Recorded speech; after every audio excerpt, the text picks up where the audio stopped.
Oh yeah, the year is 5773 according to the Jewish calendar. We're going to talk about the Jewish calendar. Yeah, well, next time is. Oh, wait a minute. What's today? Today is the. Are we just moving them up or what?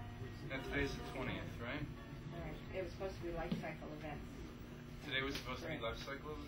Oh yeah, we changed the calendar. Yeah. Actually, I should print you out a new calendar. The Jewish calendar was next time. Yeah. The 26th. So we changed up the calendar a little bit to balance it out, so I'll bring that next week. Oh, Just to make up for it. So we'll be doing the calendar next week and then moving to life cycle events. Or something like that. We'll get there. It'll be grand.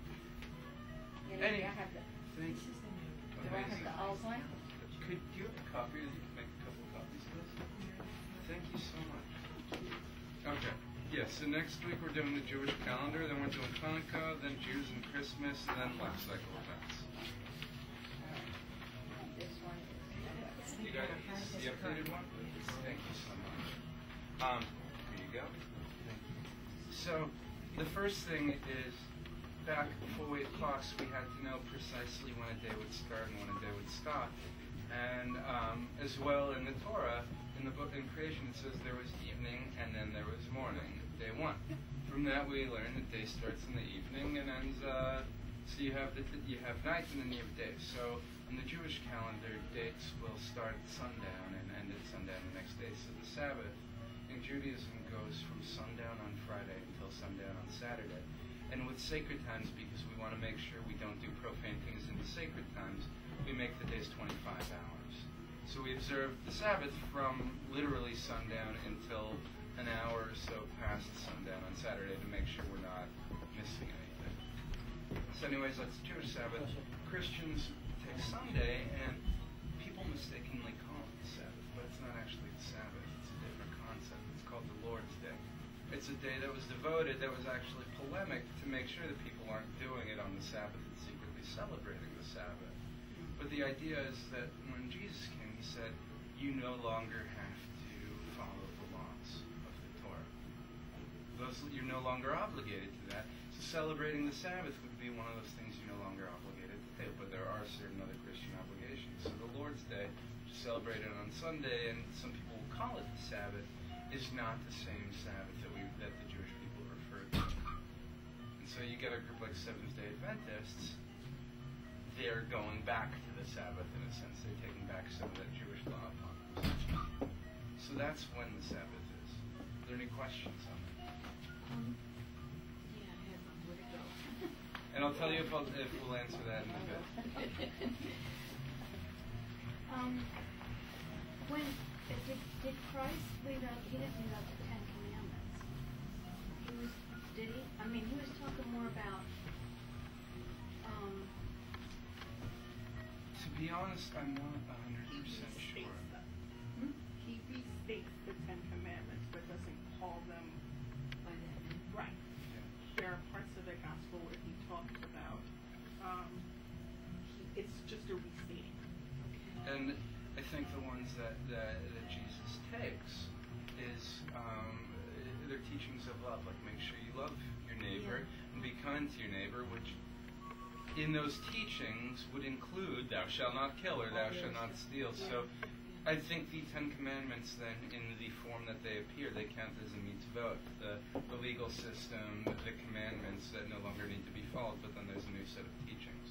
But also just a linguistic theological point. Jews will not refer to Jesus as Christ, because Christ, that term means Messiah. Christians believe that Jesus was the Messiah, so Christ is appropriate for Christians. Jews do not believe that Jesus was the Messiah, so we would not refer to him as Christ. But we don't deny that he existed.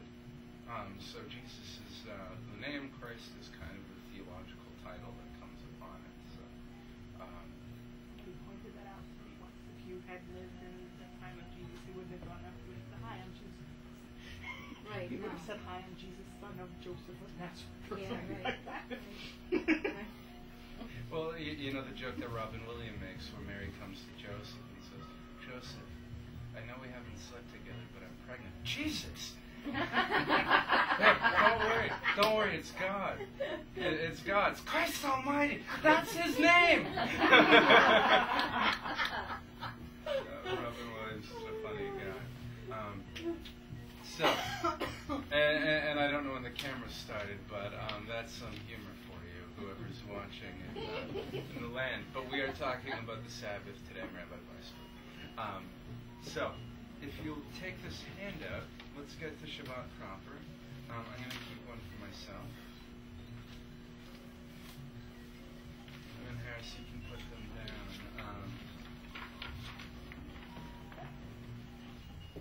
By the way, Jennifer, just so you know, because I was asked in the last time, and Elizabeth, I don't think you were here, the intent of this class is not to convert non-Jews to Judaism. It's strictly an informational class. So somebody asked that, so I wanted to make sure that was clear as well.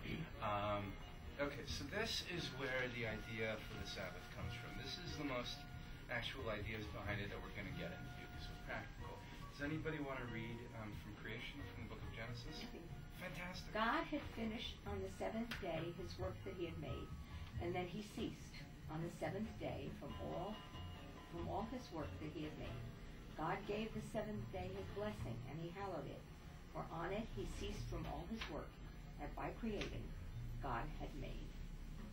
So the syntax looks a little strange, but the guy, this is Everett Fox, who did the translation, and the way he does it is he tries to have his English mirror the Hebrew syntax.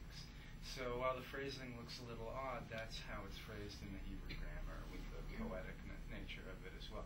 So what do we have here? What is the Sabbath in Genesis? It's a day of rest. Day of rest for whom? The way the Sabbath rested. Exactly. So we learn here that the seventh, God creates, God works for 6 days. Pretty hard work making the universe. I would think it's hard work. And then the seventh day, God rests. Nothing about humankind yet. Correct? Mm-hmm. What's interesting is if you look at the Babylonian, at the Enuma Elish, their version of creation, the gods created humanity so that they could rest, and on the seventh day, the humanity had to serve God. So it had to serve the gods. People didn't get to rest on the seventh day. The gods got to rest on the seventh day. So All a matter of interpretation. Pardon me? It's all a matter of interpretation. Yes, it is. But okay, so we've got that. Then we get to Leviticus, which is very much our code on how to be sacred, how human beings can be. We're all created in the image of God. So Leviticus is primarily about how we can be like God. Elizabeth, would you read for us? Okay. From the second section, where it says YHWH, that is where the name of God appears as Yud He Vav He, which is often interpreted as Jehovah. So again, because of the accurate translation, we don't actually know how those 4 letters were pronounced. So Yahweh is just written here. Yahweh spoke to Moshe, saying, "Speak to the children of Israel, and say to them, the appointed times of Yahweh, which you are to proclaim to them as proclamations of holiness. These are they, my appointed times. For 6 days may work be done, but on the 7th day is Sabbath. Sabbath ceasing a proclamation of holiness any kind of work you are not to do. It is Sabbath to Yahweh throughout all your settlements." So what's being said? What's being said in this text? We always have to paraphrase to make sure we understand. You're not supposed to work. Okay. So now they're saying the people should have a day of rest. And why are we not supposed to rest? Why are we supposed to rest? Why are we not supposed to work? It's the holy day. It's a day that God says this day is sacred. Why? Because God. It doesn't say, but because God stopped creating, God took this day as a sacred day. So we are commanded not to work, because for us it is a sacred day. And so we know that wherever we live, and interesting, throughout all your settlements, we had non-Jews living in our communities. Ger Toshav, so one might imply that Sabbath, when a place is strictly Jewish, that this should be observed by everybody in the community. Everybody gets a day off. Which then leads us into Deuteronomy's passage. Harris, do you want to read it? Fantastic. Keep the day of Sabbath by hallowing it as God has commanded you. For 6 days you are to serve